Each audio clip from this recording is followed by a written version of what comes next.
My name is not important. What matters is the journey I'm on. Today I am a free man, but freedom is more than walking out of a prison gate. It's a state of mind.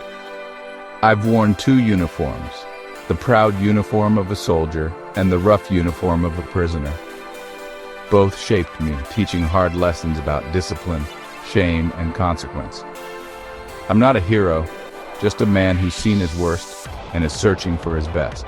The path from barracks to prison was a series of small, wrong turns. In the military, I learned to follow orders and survive, but never to control the storm inside me. When I left that world, I was lost. My anger and pride became my downfall. Prison made freedom a distant memory. Now every day is a test. The man who went to prison is still inside me, a shadow I battle constantly. I'm learning a new discipline, patience, forgiveness, hope. My new mission is to choose kindness over rage, to see good in people, even when it's hard. This story isn't just mine. It's for anyone who's ever felt trapped, by walls or by their own mind. Redemption isn't a straight line, it's a winding road with steep hills and dark valleys. Our past doesn't have to be our final destination. We can choose a different path, one small step at a time. In the military, discipline meant action, running faster, following orders, building a hard shell. It was survival, but only for the body, not the soul. Prison brought a different discipline, stillness, confinement, and brutal self-control. There, I learned to hold my tongue, to be invisible, to confront the man I'd become. The military taught me to fight the enemy outside. Prison taught me to fight the enemy within. Now I balance both lessons, strength to endure, wisdom to walk away. True discipline is following my own moral compass, not just rules. It's waking up and choosing peace, being honest about my flaws and rebuilding my life brick by brick. The cage taught me freedom isn't the absence of walls, but mastery of self. That's the discipline I practice every day. Each morning before I rise, I promise myself to seek peace and be better than yesterday. This ritual is my first defense against chaos. I focus on my breath, inhale peace, exhale noise. My routine is my sanctuary, making my bed, reading stories of resilience, and filling my mind with hope. Mindfulness keeps me grounded, paying attention to the present, not lost in past pain or future worries. The present is where I have power. I keep a gratitude notebook, listing 3 things each night, even if it's just a warm meal or the sunrise. Searching for the good, even on dark days, shifts my perspective. Positivity is a muscle I exercise daily. This effort isn't a cure, but it's the work of building a new identity. I'm not defined by prison, but by the peace I choose each day.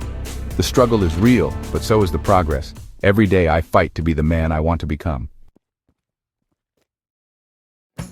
The world outside is full of triggers, small things that can ignite old anger. The old me would react instantly, ready for conflict.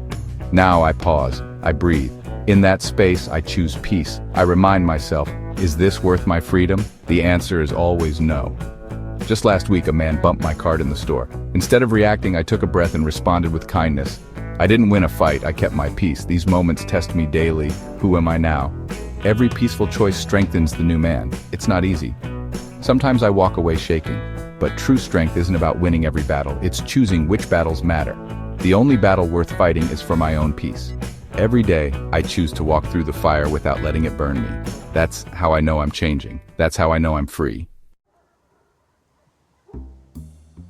My journey toward peace isn't just for me. I feel responsible to help others on the same path. I volunteer with young men at risk, many standing at the same crossroads I once faced. I don't preach. I share my story about the soldier, the prisoner, the mistakes, and the lessons. Honesty builds trust.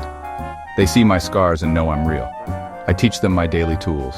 The morning promise, deep breathing, the power of the pause.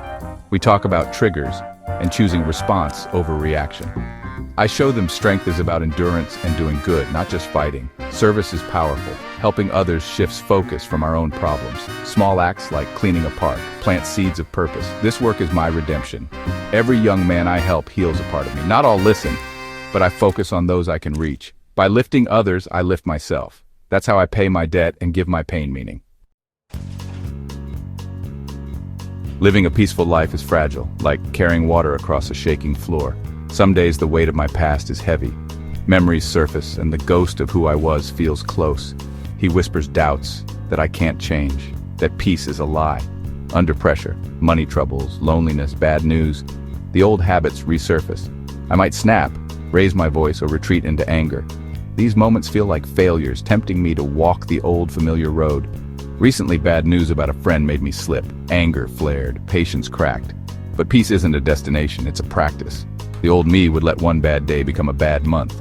The new me forgives, starts again, and recommits. The ghost in the mirror will always be there. I don't have to let him win, I just have to win today. That's enough. The journey from prison to peace isn't about forgetting the past. It's about living with it.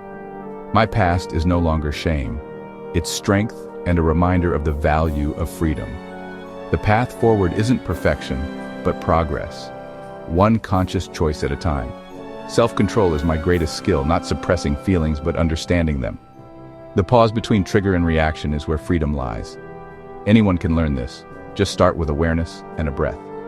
My work with young people taught me, actions matter more than words. When they see me choose peace, they learn strength can be quiet. My life is my message. I hope my struggle inspires others to begin their own journey. The future is unwritten, but I am not the man I was. True power is power over oneself. The path to redemption is long, but it starts with a single hopeful step.